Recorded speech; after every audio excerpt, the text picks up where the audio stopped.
रामचंद्र शुरू हुआ था कि एक तो रामचंद्र की 2 क्लास, फ्राइडे, सैटरडे और फिर संडे, 3 दिन दिए थे कि संधि के लिए एक बार पढ़ लें। कोई बात, ये कुछ नहीं है। इससे पता क्या है जो मैं ये करवाती हूँ आपको शब्दावली, ये सिर्फ आपको बहलाना है, या आपको बहलाना है या आप मुझसे अपने आप को बहलवा रहे हो, और कुछ नहीं है। ये आप भी अच्छी तरह से जानते हो, मैं भी अच्छी तरह से जानती हूँ कि किसी भी शब्द को याद करवा देना किसी टीचर की बस की बात नहीं है, वो आप खुद याद करोगे। ये तो क्या है कि चलो आपको लग रहा है हाँ मैम शब्दावली भी करवाती हैं, ये वाली चीज़ याद आप ही को करनी पड़ेगी, है ना, सच्चाई है। मैं कड़वा बोलती हूँ, सच बोलती हूँ, ठीक है। तो इस बात को ध्यान रखना। अब ये तो हमारी किताब के क्लास के अनुसार है। आपको अगर किसी दिन हमें मुझे ऐसा लगता है कि ये टॉपिक आज थोड़ा ज़्यादा समय लेगा तो मैं शब्दावली मिस भी कर देती हूँ उस दिन, तो आपको खुद पढ़ना है अपने आप। बताइए अनेक शब्दों के लिए एक शब्द हुआ है कोई सेट? नहीं हुआ। चलो इसमें अभ्यास सेट 1 देखते हैं। अभ्यास सेट 1, वैसे मुझे लग रहा है कि शायद मैंने सेट 1 करवाया है, इसमें नहीं कराया, पता नहीं क्यों मुझे लग रहा है कि सामने बैच में मैंने कराया है। चलो फिर भी कर देते हैं जल्दी से फटाफट। अभ्यास सेट 1, इसमें मैं आपको वाक्य बोलूंगी और वाक्य का आपको एक शब्द क्या होगा ये आपको बोलना है। जिसके पास कुछ भी ना हो, अकिंचन। आ गया याद? आ जाओ जल्दी फटाफट, आ गया ना याद? चलो तो अभ्यास सेट दूसरा करो। जो क्षमा करने योग्य नहीं है, अक्षम्य। जो क्षमा करने योग्य है, क्षम्य। जिस पर आक्रमण हो, आक्रांत। तेज बोलो, ऐसा लग रहा है जैसे खाना नहीं खा के आए हो। जिसका शत्रु जन्मा ही ना हो, अजात शत्रु। जिसे जीता ना जा सके, अजेय। जिसे व्यक्त न किया जा सके, अव्यक्त। जिसके हाथ में सूल हो, सूल पानी। देखो पानी जो है ना, पानी शब्द का अर्थ होता है हाथ। जिसके हाथ में चक्र हो, अरे कैसे सो जाते हो क्या? जिसके हाथ में चक्र हो, चक्र पाणी। जिसके हाथ में वज्र हो, वज्र पाणी। जो सब कुछ जानता है, सर्वज्ञ। बिना पलक गिराए हुए, अनिमेष। घुटने तक बाह वाला, आजान बाहु या अजान बाहु, दोनों ही शब्द आपके आते हैं शब्दकोश में, दोनों ही शब्द लिखे हुए हैं, ठीक है। तो अजान बाहु या आजान बाहु, जिसकी भुजाएं घुटने तक होती हैं उसके लिए कहा जाता है। जो देखने में प्रिय लगे, प्रियदर्शी। प्रियदर्शी ये एक विशेषण है, ये ना तो पुल्लिंग है ना स्त्रीलिंग है। इस समय जब ये अकेला है, जब ये संज्ञा के लिए आएगा तो संज्ञा के अनुसार बदलेगा। हाँ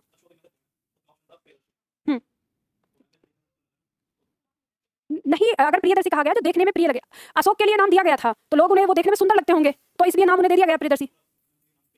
हाँ तो वो उसी हिसाब से आया ना, ठीक है। अगला शब्द है जो भेदा या तोड़ा ना जा सके, अभेद। प्रिय वचन बोलने वाली स्त्री, प्रियम वदा। प्रिय नहीं है प्रियम है, ठीक है, प्रियम वदा। जानने की इच्छा रखने वाला, जिज्ञासु। जीने की इच्छा रखने वाला, जिजीविषा। दूसरे के दोष खोजने वाला, छिद्रान्वेषी। समान रूप से ठंडा और गर्म, समशीतोष्ण। जिसका उत्तर न दिया गया हो, अनुत्तरित। जो पहले था पर अब नहीं है, भूतपूर्व। जो कठिनाई से मिलता है, दुर्लभ। लभ का मतलब होता है मिलना या प्राप्त होना, ठीक है, और दुर माने कठिनाई। जिसे बुलाया गया हो, आहूत। जो युद्ध में स्थिर है, युधिष्ठिर। तैरने की इच्छा, तितीर्षा। जिसे बुढ़ापा ना आए, अजर। निश्चित जीविका हो जिसकी, आकाशवृत्ति। अनिश्चित, सॉरी निश्चित नहीं, अनिश्चित जीविका। देखो ऐसे ध्यान देना, जो निश्चित जीविका होती है उसे कहते हैं वेतन, ठीक है। जो निश्चित मिलता हो हर महीने वो होता है वेतन, और जो अनिश्चित है वो होता है आकाशवृत्ति। अनिश्चित क्या होता है? जो बिजनेस होता है, जो बिजनेस करते हैं वो अनिश्चित होता है, इस महीने कुछ और उस महीने कुछ और, इस तरह से, ठीक है। तो याद रखना हर बात को मेरे से जोड़ के देख लिया करो, जैसे आप चलो देखो संधि। अब बात यह है, गलती आपकी नहीं है, बच्चे जो देखते हैं वो वही देखते हैं, अपने माँ बाप को देखते हैं, गुरुजन को देखते हैं आसपास, तो उन्हें वही दिखते हैं ना। एक कविता आती है बहुत प्यारी। सबसे पहले मेरे घर का अंडे जैसा था आकार, तब मैं यही समझती थी बस इतना सा ही है संसार। फिर मेरा घर बना घोंसला सूखे तिनकों से तैयार, तब मैं यही समझती थी बस इतना सा ही है संसार। फिर मैं निकल गई शाखों पर हरी भरी थी जो सुकुमार, तब मैं यही समझती थी बस इतना सा ही है संसार। आखिर जब मैं आसमान में उड़ी दूर तक पंख पसार, तभी समझ में मेरे आया बहुत बड़ा है यह संसार। अभी आप शाखों पे हो, ठीक है, जब आप खड़े होगे ना तब खुद अपनी दुनिया बनाओगे, तब समझ में आएगा ये दुनिया। ये बचपन में पढ़ी होगी आपने कविता, 3rd या 4th क्लास में आया करती थी।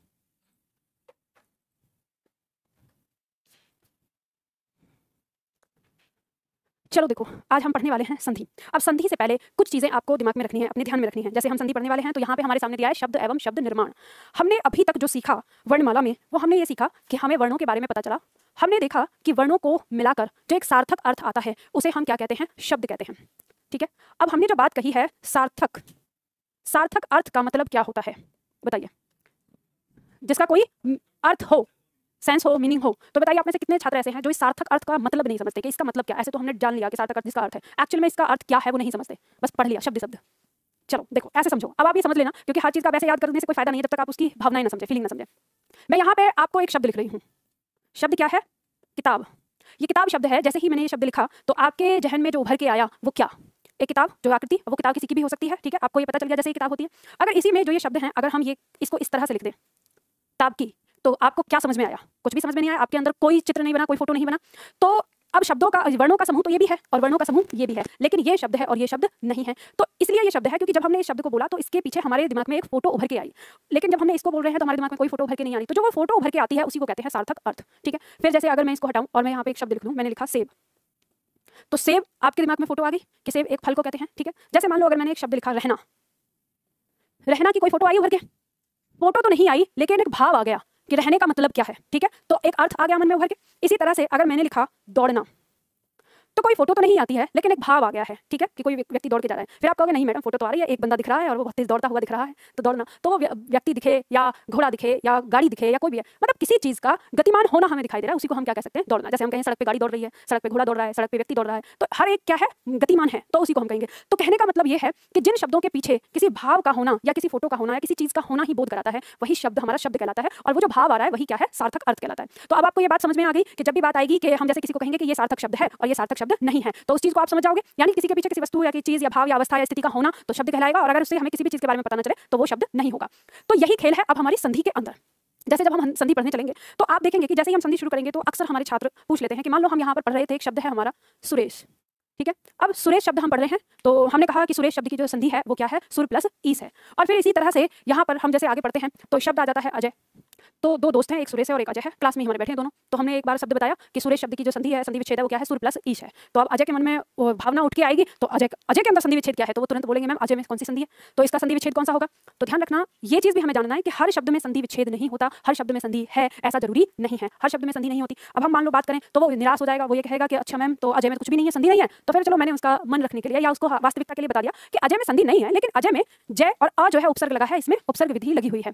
तो फिर हमारा यहाँ पर जो छात्र है एक जैसे कहें नितिन, अब नितिन भाई भी इनका तीसरा दोस्त है, अब उसके मन में भी जिज्ञासा आ गई तो मैम मेरे नाम में क्या है, संधि है, समास है या उपसर्ग है या प्रत्यय है। तो अब नितिन के नाम में तो कोई नहीं है, नितिन तो ऐसे ही नाम बनाएगा, इसमें तो कोई विधि नहीं है। तो कहने का मतलब यह है कि हमें यहाँ ये बात पता चलती है कि एक इत्तेफाक हो सकता है कि आपके नाम में कोई संधि या कोई उपसर्ग या कोई प्रत्यय या कोई समास आ जाए, लेकिन हर शब्द में ये चारों चीजें हों ऐसा जरूरी नहीं होता। तो सबसे पहला जो पाठ आपको सीखना है संधि, समास या उपसर्ग या प्रत्यय शुरू करने से पहले वो ये चीज सीखनी है कि हर शब्द में ये सारी चीजें नहीं होती। क्योंकि अक्सर होता क्या है, जैसे मैंने कई बार यूट्यूब पे चीजें जब पढ़ाई हैं तो अक्सर यूट्यूब पे बच्चे फिर नाम लिख के शब्द लिख के भेजना शुरू कर देते हैं, मैम इसमें संधि बताओ, चाकू में संधि बताओ, मेज में संधि बताओ, टेबल में बताओ, विद्यालय में बताओ। अब अगर एक आध शब्द में उनको संधि दिख जाती है तो उन्हें लगता है कि दुनिया के तमाम शब्दों में संधि है। तो अब मैं यहाँ पे आपको संधि सिखाऊंगी और संधि सिखाते हुए मैं आपको ये चीज बताऊंगी कि आप स्वयं ये पहचान कर सकते हैं कि इस शब्द में संधि है, समास है, उपसर्ग है या प्रत्यय है, क्या है। आप अपने आप ही उसकी पहचान कर पाएंगे। अभी तक आप शब्दों को रटते थे, आपके पास हर शब्द को उठा के इसमें कौन सी संधि लगानी है, इसमें उपसर्ग कौन सा है, इसमें प्रत्यय कौन सा है या समास कौन सा है, लेकिन अब आप उन्हें समझेंगे। तो इसीलिए यहाँ पे लिखा है शब्द और शब्द निर्माण।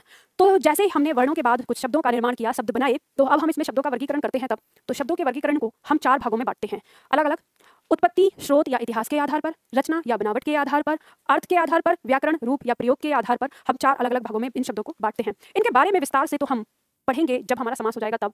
अब हम बस देखेंगे रचना या बनावट के आधार पर। इस समय इसी में से हमने यानी शब्दों को ऐसे मान लीजिए कि 100 शब्द हैं, इन 100 शब्दों को हमने इस आधार पर बांटा, रचना या बनावट मतलब वो बने कैसे हैं। तो इस आधार पर ये 3 प्रकार के हुए, रूढ़ शब्द, यौगिक शब्द और योग रूढ़। रूढ़ शब्द का मतलब होता है वह शब्द जो अपने आप में जिस रूप में पैदा हुआ है वैसा ही अगर हम उसे तोड़ेंगे तो वो अपना अर्थ खो देगा। जैसे अभी हमने एक शब्द लिया था किताब, या किताब ना कह के हम पुस्तक ले लेते हैं। किताब जो है वो उर्दू शब्द है, पुस्तक संस्कृत शब्द है और हिंदी का भी हिस्सा है। जैसे पुस्तक शब्द हमने लिया, अगर हम पुस्तक शब्द का इसमें से इस क को हटा देते हैं, तोड़ देते हैं, तो इस पुस्तक के पीछे जिस वस्तु का होना बोध हो रहा था वो समाप्त हो जाता है, यानी ये टूट जाता है। ये 2 और हिस्सों में तोड़ा नहीं जा सकता अलग। तो इस तरह से जिन शब्दों पर इस तरह का नियम लागू होता है वो शब्द हमारे क्या कहलाते हैं, रूढ़ शब्द कहलाते हैं। ठीक है, यानी इनका अपना एक अर्थ है और जब तक ये जिस रूप में लिखे ऐसे ही रहते हैं तो अपने अर्थ में रहते हैं। अब यौगिक शब्द की बात करें तो ये 2 शब्दों से मिलकर बना है, योग प्लस इक। योग प्लस इक प्रत्यय इसमें लगा है तो इससे मिलकर शब्द बनता है हमारा यौगिक। इस योग का मतलब ये है कि जिसमें योग हुआ है, जोड़ हुआ है। तो इसकी परिभाषा ये कहती है, लिखने की आवश्यकता नहीं है इनकी परिभाषा और इन सब चीजों की। जब हम पद के भेद पढ़ेंगे तो उससे पहले पूरा इसको हम लिखा हुआ पाएंगे, क्योंकि यहाँ से हमारी परीक्षा में प्रश्न आता है। तो अभी तो हम बस संधि को समझने के लिए एक छोटा सा रूप देख रहे हैं उसका, बाकी से विस्तार से पढ़ेंगे। तो यौगिक में योग शब्द, योग का मतलब 2 या 2 से अधिक शब्द या एक शब्द और एक शब्दांश मिलकर इस शब्द का निर्माण करते हैं, वो हमारे क्या कहलाते हैं, यौगिक शब्द कहलाते हैं। और तीसरा आता है योग रूढ़। योग रूढ़ का मतलब होता है जो दिखने में तो होता है यानी बनावट के आधार पर तो होता है यौगिक के जैसा, और अर्थ के आधार पर होता है रूढ़ के जैसा, दोनों के अंश होता है उसमें। तो जब हम इस यौगिक शब्द को पढ़ते हैं तो अब आप ऐसे समझिए कि जब हमने 100 शब्द लिए यहाँ पर, तो इस 100 शब्द में हम ऐसा मान सकते हैं कि 50 शब्द हो गए रूढ़ शब्द, 30 शब्द हो गए यौगिक शब्द, या इन्हें अगर हम 30-30 ही करके बांटे या ऐसे बांट लें, 35 ये बचा कितना 30 हमारा, ये ऐसे बांट लो, कितना भी परसेंट, ठीक है, परसेंट में। अब बात हो रही है कि जो यौगिक शब्द हैं वो ही उनके अंदर शब्द निर्माण की विधि पाई जाती है। शब्द निर्माण मतलब एक शब्द से दूसरे शब्द को बनाना। अब ये जो शब्द निर्माण के अंदर 4 विधि होती हैं, जिसमें क्या है, संधि, समास, उपसर्ग और प्रत्यय। तो अब आप यहाँ देखेंगे कि इसका मतलब आपको ये पहले ही बताया जा रहा है कि 35 शब्द हैं आपके, जिनके अंदर 35 शब्द का मतलब भाई मैं पूरा लिख लूं, पता चले कि ये कुछ और ही हो गया परसेंट पता चले कि मैं तो परसेंट के हिसाब से आपको बता रही हूँ और दिमाग में आ रही है, मैडम ने बताया 35 शब्द होते हैं शब्द निर्माण के, तो मतलब 35% हम ये मान लेते हैं। तो आपको ये बात तो समझ में आ गई कि 35% हो गए, तो इसका मतलब हर शब्द में संधि, समास, प्रत्यय नहीं होंगे। अब इसमें भी ये 35 में से भी आधे संधि होंगे, आधे समास होंगे, कुछ उपसर्ग होंगे और कुछ प्रत्यय होंगे। तो अब यहाँ पे 2 तरह के शब्द आ जाते हैं। कुछ शब्द तो ऐसे होंगे जिनमें संधि विधि, समास विधि, उपसर्ग विधि, आपको तीनों विधि एक साथ मिल सकती हैं। कुछ शब्द ऐसे होंगे जिनमें संधि विधि, उपसर्ग विधि मिलेंगी, 2 विधि एक साथ मिल सकती हैं। कुछ शब्द ऐसे भी होंगे जिनमें केवल संधि विधि होगी, केवल समास विधि होगी, केवल उपसर्ग विधि होगी और केवल प्रत्यय विधि होगी। तो कहने का मतलब ये कि अलग अलग शब्द होंगे। तो हमें यहाँ पर कुल मिला के ये बात समझ में आ गई पहली कि हमारे जो शब्द होंगे उनमें कहीं ऐसा नहीं होगा कि हर शब्द में ये सारे शब्द हों। तो सबसे पहले तो अपने अंदर की इस बात को को छोड़ना कि कोई भी शब्द उठा के और उसमें संधि पूछना ये मूर्खता होगी, ठीक है। आप खुद भी चेक कर सकते हो, जरूरी नहीं है आपको किसी से पूछने की। कैसे चेक करोगे वो मैं आपको बता दूंगी। पहला पॉइंट तो आपने ये जाना। अब दूसरा पॉइंट इसके अंदर एक और है जो आपको समझना है। समझना ये है कि जब ये संधि होती है, क्योंकि ये यौगिक शब्द है, तो ये किसी हम ये देखते हैं शब्द प्लस शब्द, इसमें कम से कम 2 शब्द या एक उपसर्ग मतलब एक शब्दांश या एक शब्द होगा। जब हम समास देखेंगे तो इसमें भी कम से कम 2 शब्द होते हैं, ठीक है, कम से कम 2 शब्द होते हैं। उपसर्ग में भी क्या होता है, उपसर्ग और फिर शब्द होता है, और प्रत्यय में भी क्या होता है, शब्द और इसके बाद प्रत्यय होता है, ठीक है, इस तरह से होते हैं। अब जब इन सब से एक सार्थक शब्द बन के आता है नया, यहाँ पर भी शब्द बन के आएगा, यहाँ भी शब्द बन के आएगा और यहाँ भी शब्द बन के आएगा, तो इसमें एक बात आपको हमेशा याद रखनी है, यहाँ जो एक मूल सार्थक शब्द होगा उसका अर्थ इसके अंदर होना आवश्यक है। जो यहाँ पर सार्थक शब्द है, जो यहाँ पर शब्द दिया है, यदि इस शब्द का अर्थ नए शब्द के अंदर नहीं है तो वो फिर संधि विधि से बना शब्द नहीं है। कैसे, अब उदाहरण के लिए थोड़ा सा देख लो, मैं बस यहाँ पे लिखती हूँ। जैसे मान लो आपने शब्द लिखा विद्यालय, विद्या प्लस आलय, जब आप लिखते हो इससे संधि होकर विद्यालय, अभी आप देखो कुछ मत लिखना, ये जो मैं सिखा रही हूँ ये सिर्फ आपको समझना है। ये सारी चीज आपको अपने आप आगे हम विस्तार से लिखेंगे, ये पॉइंट है आपके समझने के लिए। तो जैसे हमने ये लिखा कि विद्या प्लस आलय, तो इससे बना विद्यालय, तो आपको पता है विद्या मतलब विद्या जो हम ग्रहण कर रहे हैं, आलय मतलब स्थान, तो जो विद्या का स्थान है वो क्या कहलाता है, विद्यालय। तो इसके अंदर ऊपर दिए हुए दोनों शब्दों का अर्थ निहित है, इससे अलग नहीं है, ठीक है। जैसे हम समास की बात करते हैं जिसमें हम लिखते हैं मान लो राजा का कुमार, हमने एक शब्द लिया इस तरह से, तो इससे समास क्या बन गया, राजकुमार। तो राजकुमार कौन होता है, तो देखो इसमें राजा का भी अर्थ निहित है और कुमार मतलब पुत्र का होना भी निहित है। राजकुमार कौन होता है, राजा का पुत्र होता है, तो इसके अंदर ऊपर शब्दों के अर्थ निहित है, ठीक है। इसी तरह से जैसे हम उपसर्ग की बात करते हैं, अ प्लस सत्य अगर हमने दिया तो इससे बन गया असत्य।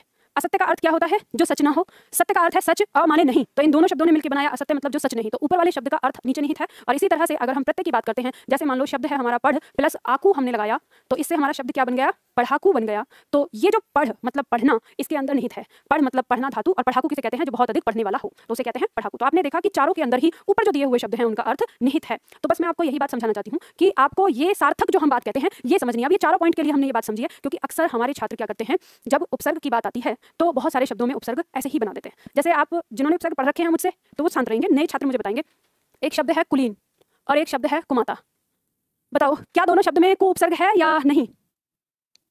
एक शब्द है दुकाल और एक शब्द है दुकान। ईमानदारी से आज तक जो आपने ज्ञान लिया है उसके अकॉर्डिंग बताना, क्या लग रहा है, चारों शब्द में उपसर्ग विधि है या नहीं।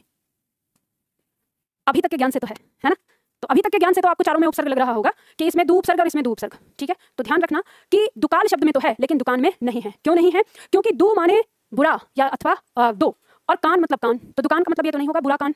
या आप कहेंगे कि मैम आ तो रहा है दो कान, तो होते ही हैं वैसे भी सबके, तो भले ही आप अगर ये भी माने कि दो कान, तो दुकान का मतलब ये नहीं होता कि किसी व्यक्ति के दुकान का मतलब होता है वो स्थान जहां आजीविका के लिए बैठा जाए, या दुकान का मतलब वो है जहां किसी सामान को खरीदने के लिए हम जाएं जिस जगह पर। तो ऊपर वाले शब्दों से नीचे वाले बनने वाले शब्द का कोई लेना देना नहीं है। तो हमें स्पष्ट हो गया कि दुकान शब्द अपने आप में सार्थक शब्द है, ये किसी उपसर्ग विधि से नहीं बना। और आप जाके देख लेना अधिकतर किताबों में आपको दू के अंदर दुकान शब्द जो है उपसर्ग में लिखा हुआ मिल जाएगा।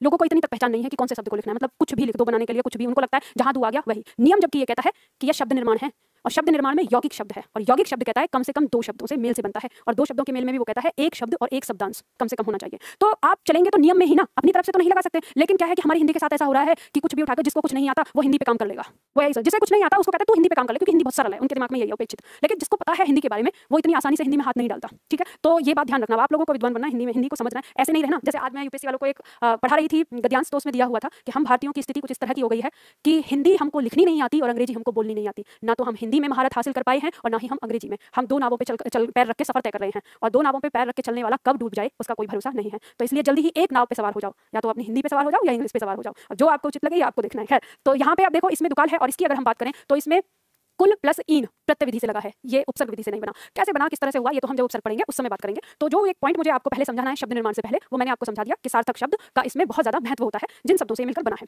चलो अब आते हैं अपनी संधि पर, जो हम बात कर रहे हैं। संधि की परिभाषा क्या होती है, लिखो इसके सामने, फिर समझते हैं। लिखो, 2 वर्णों के मेल से उत्पन्न विकार।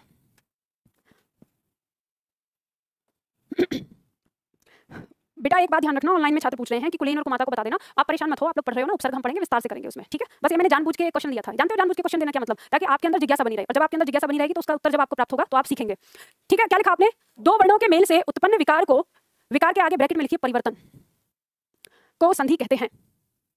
2 वर्णों के मेल से उत्पन्न विकार ब्रैकेट में परिवर्तन, ब्रैकेट बंद, को संधि कहते हैं।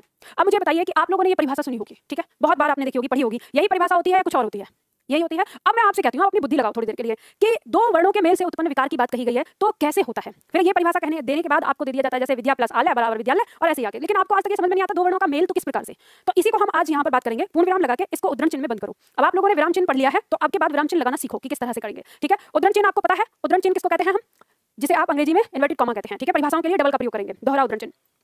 अब पूर्ण विराम ये लगाने के बाद इसी में एक लाइन लिखो, तथा इनसे बनने वाले शब्द को संधि पद कहते हैं। तथा इनसे बनने वाले पद शब्द को संधि पद कहते हैं।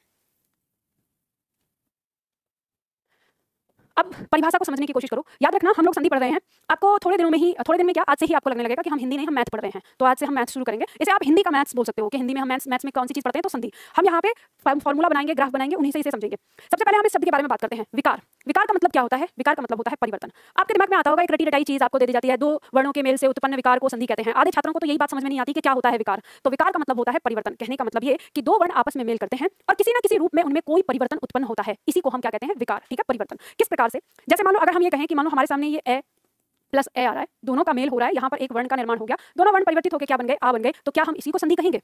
तो ध्यान रखिए, नहीं, इसी को संधि नहीं कहेंगे। इसको संधि करके हम करेंगे क्या? कहाँ जाएंगे? तो संधि होती कहाँ है? जैसे मान लो शब्द है हमारा विद्या प्लस आलय, तो संधि के लिए केवल दो वर्ण की आवश्यकता नहीं होती। संधि के लिए दो शब्द हैं, उन दोनों शब्दों के प्रथम और अंतिम वर्ण के मेल से जो एक शब्द बनता है वो हमारी संधि में आता है, ठीक है। तो इस बात का आपको ध्यान रखना है।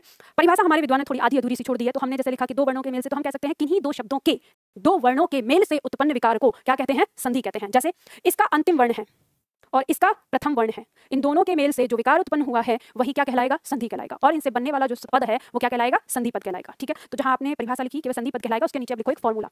फॉर्मूला क्या है? प्रथम शब्द का अंतिम वर्ण, प्रथम शब्द का अंतिम वर्ण प्लस द्वितीय शब्द का प्रथम वर्ण बराबर संधि, ठीक है। संधि में ये होता है, आप इसे ब्रैकेट में बंद कर दो, उदाहरण के तौर पर नीचे लिख दो। जैसे हमने लिखा विद्या प्लस आलय बराबर विद्यालय। अभी ये कैसे आया, किस प्रकार से हुआ, हमें इस पर ध्यान नहीं देना है। अभी हम इसे ऐसे ही लिख लेते हैं। क्या बात है, तुम लोगों को कुछ परेशानी है? अगर इग्नोर कर रही हूं तो ये समझ रहे हो कि मैम इंटरेस्ट नहीं ले रही है, डर नहीं लगता मुझसे? हाँ, डर नहीं लगता तो क्या दिक्कत है? एक काम करो, इधर बैठ जाओ, उधर एक सीट छोड़ के ना उधर। ऑनलाइन में एक छात्र ने पूछा मैम विकार क्यों बोलते हैं और ये सारी चीजें, उन्होंने मेरे बताने से पहले ही लिखा था। मैं बताना चाहती हूँ ऑनलाइन वाले छात्रों से बहुत आराम से बैठ जाओ, तसल्ली से, बिल्कुल तसल्ली से। एक एक चीज समझाऊंगी, हर चीज को समझाऊंगी, ठीक है। अब आप जितनी देर यहाँ पे लिखते हैं ना, उतनी देर में आपके जो मैं बोल रही हूँ वो आप समझ नहीं पाते, तो इसलिए कमेंट ना लिखें। अगर जिन छात्रों को पढ़ना है, सीखना है हिंदी, वो कमेंट ना करें, वो मुझ पर भरोसा रखें। और जिन छात्रों को नहीं, बस ऐसे ही माँ बाप का पैसा वेस्ट करना है, हम कौन सा पढ़ना चाहते हैं माँ बाप जबरदस्ती, तो वो छात्र बेशक लिख सकते हैं, कोई दिक्कत नहीं, ठीक है। ये लिख लिया आप लोगों ने, आगे बढ़ो। अब हम बात करते हैं, आते हैं संधि के प्रकार पर। ठंड लग रही है तो बंद कर दें इसे, एक काम करो, फैन चला लो, एसी बंद कर देते हैं। गर्मी लगे तो भी समझ में नहीं आता। देखो आपकी बगल में वहां पे स्विच है फैन का। अरे वही बगल में जो लाइट आपने जला, आपको नहीं पता जहां रेगुलेटर होता है उसकी बगल वाला ही होता है। आगे भी लग रही है? नहीं ना, आगे चल देना यहाँ पे, नहीं तो फिर ये हीट फेंकेगा। ये बंद हो गया तो ये अभी आपके लिए ना, ये बॉर्डर है, यहाँ पे हीट रहती है, ये फेंकता है। तो चलो ध्यान दो, यहाँ पर संधि के प्रकार में हम बात करें, हमारी संधि कितने प्रकार की होती है? तो संधि होती है हमारी 3 प्रकार की, ठीक है। स्वर संधि, व्यंजन संधि और विसर्ग संधि। स्वर, व्यंजन और विसर्ग। हम बात करेंगे स्वर संधि हमारे 11 स्वर के अंदर होती है, जो हमारे 11 स्वर होते हैं। और व्यंजन संधि 23 व्यंजन के अंदर होती है, क से लेकर जो ह तक हमारे होते हैं। और विसर्ग संधि किसी विसर्ग के मेल से होती है। अब अगर हम यहाँ देखेंगे तो हमारा अनुस्वार यहाँ पर बच जाता है। जो अनुस्वार आता है इसका प्रयोग ना तो कभी किसी शब्द की शुरुआत में होता है और ना ही किसी शब्द के अंत पे होता है, तो इसलिए इससे कोई संधि नहीं बनती है। अब मैंने कहा ना तो इसकी शुरुआत और ना ही इसका अंत, तो कई बार बहुत सारे छात्र कहते हैं कि मैम आता तो है शुरुआत में इस तरह से लिखकर कभी अंजलि लिखा आ जाए। तो ध्यान रखना, जब हम इसे तोड़ेंगे तो अस्वर हमारा पहले निकलता है और ये बाद में आ जाता है, यानी स्वर क्या होता है अ, इसलिए शुरुआत में नहीं होता। और उसी तरह से अगर कहीं पे ये इस तरह से लिखा हो और आप कहें कि यहाँ अंत में है, तो अंत में नहीं, हम इसको जब पढ़ते हैं तो जलम आधा करके इसको इस तरह से पढ़ते हैं, तो अंत में भी ये नहीं होता, ठीक है। आप लोगों ने संस्कृत थोड़ी सी पढ़ रखी होगी तो आपको ये पता होगा। तो यहाँ पे हम ये कह सकते हैं कि यदि किसी स्वर का मेल किसी स्वर से होता है तो वो क्या कहलाती है? स्वर संधि कहलाती है। किसी व्यंजन का मेल किसी स्वर से, किसी स्वर का मेल किसी व्यंजन से, किसी व्यंजन का मेल किसी व्यंजन से अगर होता है तो वो क्या कहलाता है? व्यंजन संधि। और किसी विसर्ग का मेल किसी स्वर या व्यंजन से होता है तो वो होता है विसर्ग संधि, ठीक है। तो इसके बाद हम स्वर संधि की बात करते हैं। तो स्वर संधि हमारी फिर 5 प्रकार की मानी जाती है। ध्यान दीजिएगा, हम लोग जो यहाँ पर पढ़ रहे हैं वो हम संधि पढ़ रहे हैं, और संधि किसकी पढ़ रहे हैं? संधि हिंदी की, ठीक है। तो हिंदी की संधि जब हम पढ़ रहे हैं, यानी हिंदी व्याकरण के अंदर जो हम संधि पढ़ रहे हैं वो उतनी विशाल नहीं होती जितनी वो संस्कृत में होती है। यहाँ पर हम संधि का वही रूप लेकर आते हैं जो हमारी हिंदी भाषा के अंदर चलन में है शब्द, उन्हीं के अंदर हम संधि देखते हैं, ठीक है। तो वैसे ये बात ध्यान रखिएगा, हिंदी के अपने शब्दों में कहीं कोई संधि होती ही नहीं है, उसका कोई नियम नहीं है, उसका कोई आधार नहीं है। संधि जितने भी शब्दों में पाई जाएगी वो सारे के सारे शब्द तत्सम होते हैं, ठीक है, संस्कृत के होते हैं। अब हम स्वर संधि की बात करते हैं तो दीर्घ स्वर संधि, गुण स्वर संधि, वृद्धि स्वर संधि, यण स्वर संधि और अयादि स्वर संधि। अब आपको यहाँ मैं एक चीज और बताना चाहती हूँ, आपकी परीक्षा में संधि से प्रश्न कब कब कहाँ से कितने आते हैं। यदि आपकी परीक्षा में 40 नंबर की हिंदी आ रही है तो उसमें से लगभग 3 प्रश्न संधि से आने की संभावना होती है। इस तरह से अगर 3 प्रश्न आते हैं तो 2 प्रश्न यहाँ से होंगे और तीसरा जो होगा या तो व्यंजन संधि या विसर्ग संधि से कोई एक होगा। तो हम ये कह सकते हैं कि अगर हम इसे प्रतिशत में बांटे तो 70% प्रश्न जो है वो स्वर संधि से आते हैं और इन दोनों से मिलकर 30% आते हैं। और अगर इस स्वर संधि में भी अगर हम उतर जाएं तो हमें ये पता चलता है कि ये जो 3 संधि है हमारी 70% जो प्रश्न है वो हमारे इन 3 संधि से आते हैं और इन दोनों से मिलकर 30% शब्द हमारे प्रश्न आते हैं। तो इससे आपको क्या पता चलता है कि जो सबसे ज्यादा महत्वपूर्ण संधि है वो आपकी कौन सी है? दीर्घ, गुण और वृद्धि। ठीक है, वैसे तो आपकी सबसे ज्यादा महत्वपूर्ण संधि जो होती है स्वर संधि होती है। स्वर संधि अगर आपको समझ में आ गई तो समझ लो संधि आपकी पूरी कंप्लीट। व्यंजन संधि और विसर्ग संधि हमें जो पढ़नी होती है वो वर्तनी शुद्धिकरण के लिए पढ़नी होती है। हमारे जब हम पढ़ते हैं वर्तनी तो उसमें बहुत सारे शब्द हमें देखने को मिलेंगे कि कैसे ये दो शब्दों से मिलकर ऐसे बनाते हैं। ठीक है, तो परीक्षा के दृष्टिकोण से केवल स्वर संधि और वर्तनी के दृष्टिकोण से हम व्यंजन और इसको विसर्ग को भी पढ़ेंगे। तो एक एक करके शुरू करते हैं, शुरुआत करते हैं अपनी संधि की। हमको पढ़ना है स्वर संधि। स्वर संधि में परिभाषा कहती है स्वर वर्ण के साथ स्वर वर्ण के मेल से जो विकार यानी परिवर्तन उत्पन्न होता है उसे हम स्वर संधि कहते हैं। और इसमें जो खाली स्थान दिया हुआ है अगले पेज से इसमें लिखो, स्वर संधि 5 प्रकार की होती है। इसी में लिखना है यहाँ पे आगे, स्वर संधि 5 प्रकार की होती है।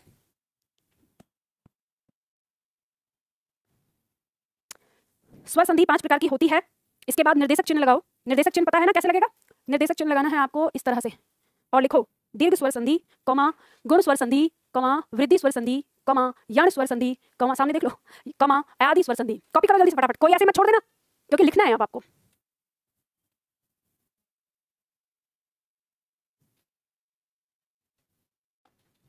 क्यों नहीं लिख रहे? लिखा हुआ है पहले, रिपीट कर रहे हैं। रफ कॉपी निकाल लो बालक, मेरी क्लास का नियम है, आप रिपीट करें या पहली बार करें, पेन तो चलाना पड़ेगा। चाहे बेशक झूठे को चलाते रहे, मुझे बेवकूफ बना ले, कोई बात नहीं। ऐसे खाली नहीं बैठेंगे, खाली बैठेंगे तो आपको नींद आएगी। मतलब लिखना नहीं है, है ना? ये बोल दिया। ये जो मैंने अभी लिखने के लिए बोला है सब लोगों को लिखा हुआ है, पर जबरदस्ती लिखवा रही हूँ दोबारा क्योंकि मस्तिष्क पर छपेगा कैसे। चलो शुरुआत करते हैं अपने पहले नियम की। दीर्घ स्वर संधि लिखो, सामने देख के लिखना है। यदि किसी लघु या दीर्घ सजातीय, यदि किसी लघु या दीर्घ सजातीय स्वर का मेल किसी लघु या दीर्घ सजातीय स्वर से होता है तो उत्पन्न विकार, उत्पन्न विकार, विकार का मतलब आप सभी लोगों को पता है परिवर्तन। ठीक है, उत्पन्न विकार दीर्घ स्वर होता है, दीर्घ स्वर होता है।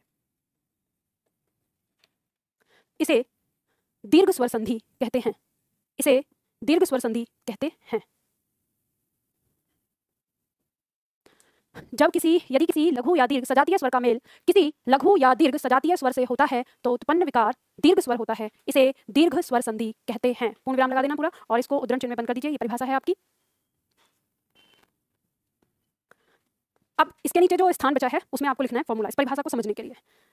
देखो एक चीज तो ये ध्यान रखना, यहाँ मैं पहले ऊपर जो लिख रही हूँ आप लिख चुके हैं। संधि की जब भी बात करेंगे तो आप हमेशा याद रखेंगे कि प्रथम शब्द का अंतिम वर्ण जिसका मेल होता है द्वितीय शब्द का प्रथम वर्ण।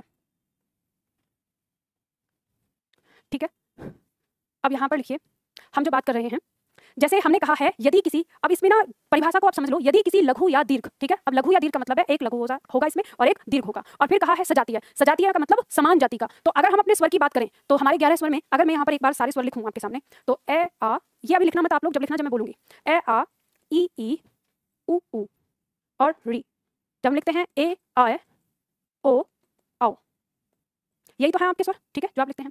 अब ये चीज बताइए कि इसमें लघु और दीर्घ वाला कॉन्सेप्ट कहाँ आता है? लघु और दीर्घ इसमें है, लघु और दीर्घ, लघु और दीर्घ, लघु और दीर्घ, ये क्या रह जाता है? केवल लघु रह जाता है। और ये क्या है? दीर्घ है, और ये क्या है? दीर्घ है। ये ध्यान रखिएगा, आपने बचपन में जरूर ऐसे पढ़ा होगा कि ये छोटा ए बड़ा अ, छोटा ओ बड़ा औ। ये कॉन्सेप्ट गलत है क्योंकि आप ये बात पढ़ के आए हैं अभी कि ये दीर्घ है और ये भी दीर्घ है। ठीक है, लघु और दीर्घ का कॉन्सेप्ट हमारे वर्णों में तब आता है जब उनकी ध्वनि एक जैसी होती है। जैसे अ आ, एक ध्वनि को हमें 2 समय अंतराल पे बोलना है, एक को जल्दी और एक को खींचकर। ई, एक ही ध्वनि को 2 तरह से, एक बार जल्दी और एक बार देर से। उ, एक ही ध्वनि को 2 बार जल्दी और देर से। ये हो गया री, और ये हो गया ए, और ये हो गया आय। ए आय दोनों की ध्वनियों में अंतर है, ये हमारा लघु नहीं है। आपने वर्णमाला पढ़ी, वर्णमाला में हमने उच्चारण काल के आधार पर पढ़ा था, दीर्घ में इसको पढ़ा था, और आपको याद होगा उत्पत्ति के आधार पर हमने ये भी जाना था कि ए प्लस ई मिलकर क्या बनाते हैं?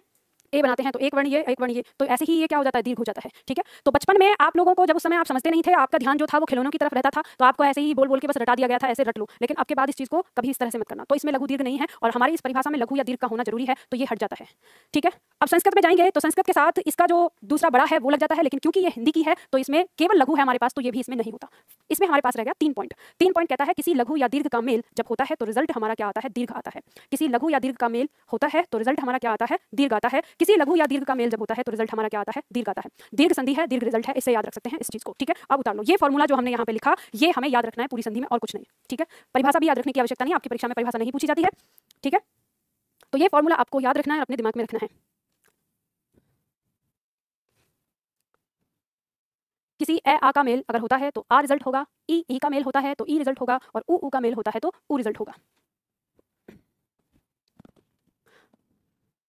इसमें आपके 3 पॉइंट बनते हैं, एक पॉइंट ये, दूसरा पॉइंट ये और तीसरा पॉइंट ये। ठीक है, मिटा दूं इसको, लिख लिया आप लोगों ने।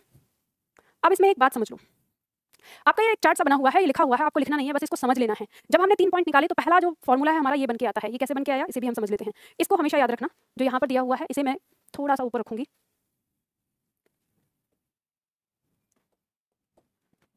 देखो, जैसे हमने बात कही कि हमारा किसी ए प्लस आ का मेल इनमें से हो तो रिजल्ट क्या आ रहा है, आ रहा है। तो इस पे ध्यान देना, जब इसका फॉर्मूला बनाए वो उसका कहने का मतलब यह है कि अंतिम वर्ण पर या तो कोई अ हो या कोई आ हो, और इसका मेल प्रथम वर्ण पर कोई अ हो या तो कोई आ हो। तो इस तरह से बनाए, हर हाल में ये क्या होगा, आ ही होगा। एक फॉर्मूला ये इस तरह से आ गया।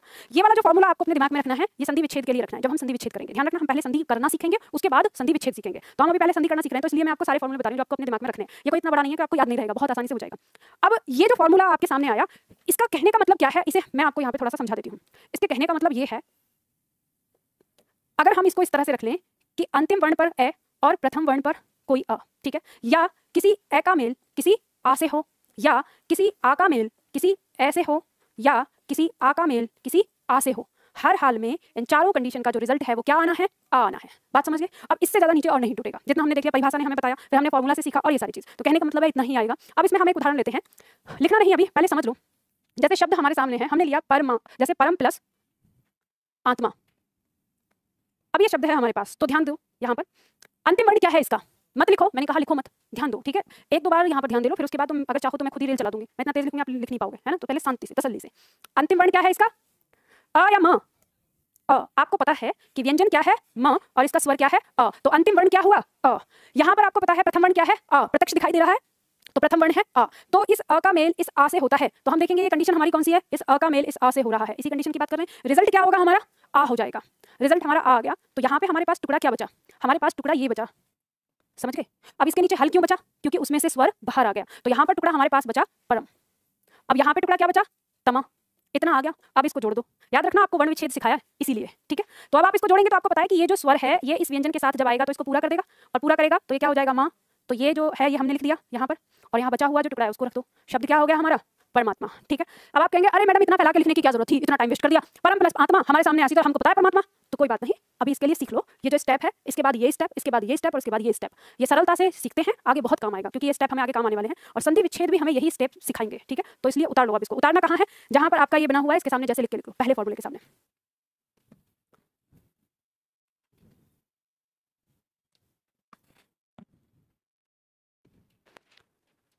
अभी तक आप संधि पढ़ते थे इस तरह से, परम प्लस आत्मा परमात्मा, नदी प्लस ईस नदीस, ठीक है, सुर प्लस ईस, जैसे ही सुरेश आता था तो ये सुर बिगड़ जाता था।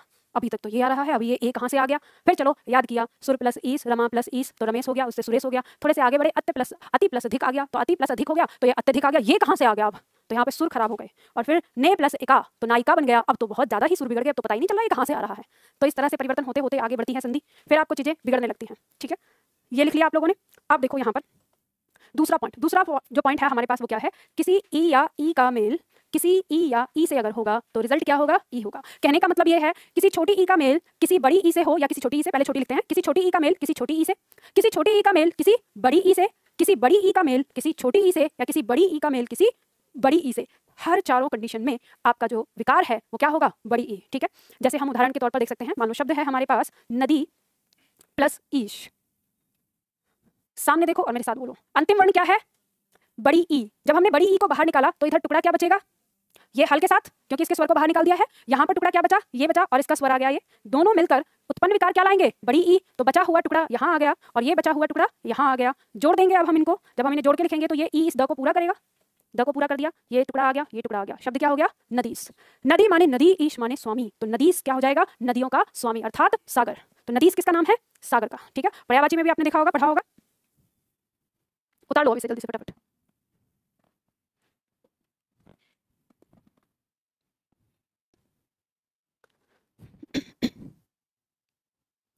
बताओ आसान लग रही है या कोई टफ? बहुत आसान है, बहुत।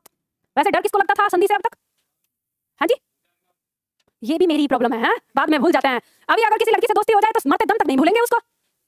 अरे बात ये है ना, हमारा इंटरेस्ट जिसमें होता है। अभी बताओ, अच्छा बचपन में प्यार किया होगा किसी से, भूल गए उसको? नहीं भूले ना? किया कि नहीं किया? नहीं किया।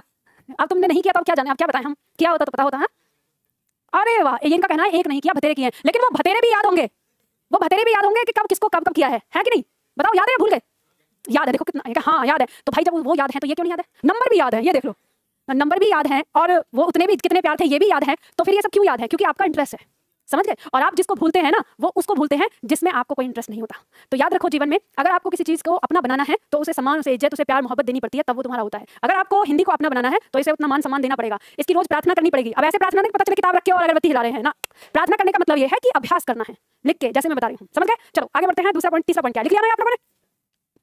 तीसरा पॉइंट है हमारा, अब बंद करो, मतलब मैंने उदाहरण दे दिया तो वहीं रह गए, वापस आ जाओ, फिर कभी चलेंगे। ठीक है, मतलब आप लोगों को पढ़ाई के अलावा कुछ भी बातें कर लो तो इतने इंटरेस्ट लेके पढ़ेंगे, बस पढ़ाई मत करवाओ। हाँ देखो, ध्यान दो, यहाँ पर किसी ऊ का मेल किसी ऊ से होता है तो बड़ा ऊ ही आता है। किस प्रकार से? इसका कहने का मतलब क्या है, किसी छोटे ऊ का मेल किसी छोटे ऊ से, किसी छोटे ऊ का मेल किसी बड़े ऊ से, किसी बड़े ऊ का मेल किसी छोटे ऊ से, या किसी बड़े ऊ का मेल किसी बड़े ऊ से, हर हाल में रिजल्ट जो आपका आना है वो क्या आएगा, बड़ा ऊ। ठीक है, दीर्घ। अब हम यहाँ पर उदाहरण लेते हैं, जैसे मान लो शब्द है हमारे सामने भानु प्लस उदय, भानु प्लस उदय। अंतिम वर्ण क्या है हमारा, छोटा ऊ।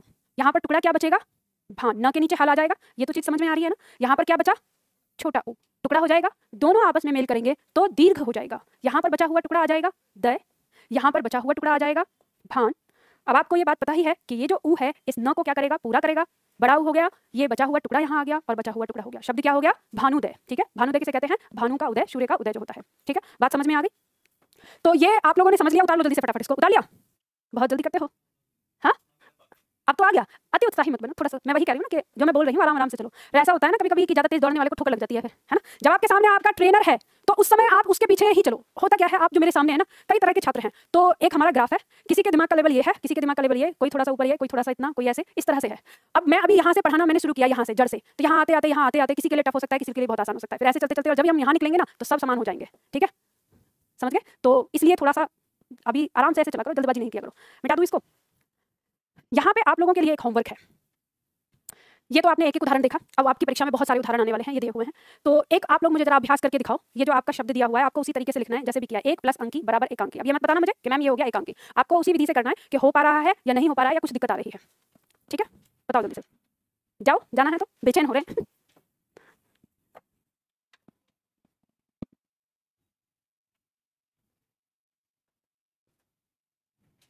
ऑनलाइन में एक छात्र पूछ रहे हैं कि संधि तो आ जाती है लेकिन क्वेश्चन नहीं बनते।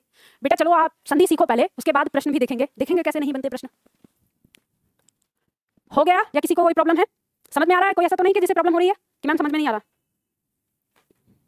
देखो चलो मैं समझा देती हूँ इसको एक बार। हाँ वही, उसी के लिए तो पूछ रही हूँ ना मैं, क्या समझ में आ रहा है आपको? देखो शब्द है 1 + अंकी।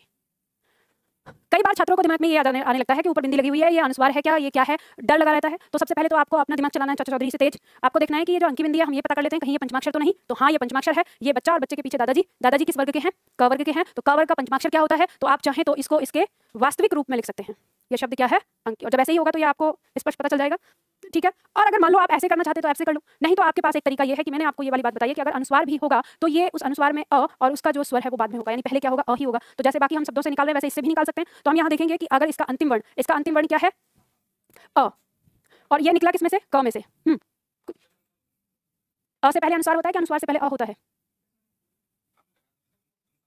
बेटा वो शब्दकोश है, इसके हम बनने की बात कर रहे हैं। जब हम उत्पत्ति की बात कर रहे थे, पहले दिन की क्लास की बात कर रहे थे कि जब हम अंग का उच्चारण जब आप करते हो तो किससे शुरू करते हो? अंग बोलते हो ना, तो अ से शुरुआत करते हो ना, तो अ पहले है। जो अंग नाक में जिसकी ध्वनि होती है वो अनुस्वार है। तो ये किससे बना है? अ की मदद लेता है। तो अ की मदद लेता है तो पहला वर्ण निकलता है यहाँ पर। और उसको आप छोड़ दो ना, जब आपको नहीं समझ में आ रहा तो आप इसको याद रखो ना, ऐसे पंचमाक्षर से याद करो। पंचमाक्षर को उसका मूल रूप दे दो, और मूल रूप के बाद आपके सामने क्या बच रहा है? अ बच रहा है। टेंशन ही खत्म, ठीक है। आधे नाम का काम करिए। नहीं, आज आपकी पहली क्लास है ना, तो आप पंचमाक्षर के विषय में नहीं जानते। पंचमाक्षर नाम की एक चीज होती है जो हमारे स्पर्श व्यंजन होते हैं, उन सारे स्पर्श व्यंजन का पांचवा वर्ण होता है, तो उसको हम पंचमाक्षर कहते हैं। और वो पांचों वर्ण हमारे टंकण विधि में अनुस्वार के रूप में लगता है, ठीक है। तो जब आप पढ़ेंगे आगे, क्योंकि आज तो आपकी पहले दिन की क्लास है, तो आपने तो पता ही नहीं है। संधि से पहले हमने बहुत सारी चीजों को विस्तार से पढ़ा है, तो उन्हीं में ये सारी चीजें हैं। आपने कभी पढ़ी है हिंदी से पहले? ऑनलाइन पढ़ी थी, तो ऑनलाइन में कभी पढ़ा है आपने मेरा व्यंजन वाला पार्ट?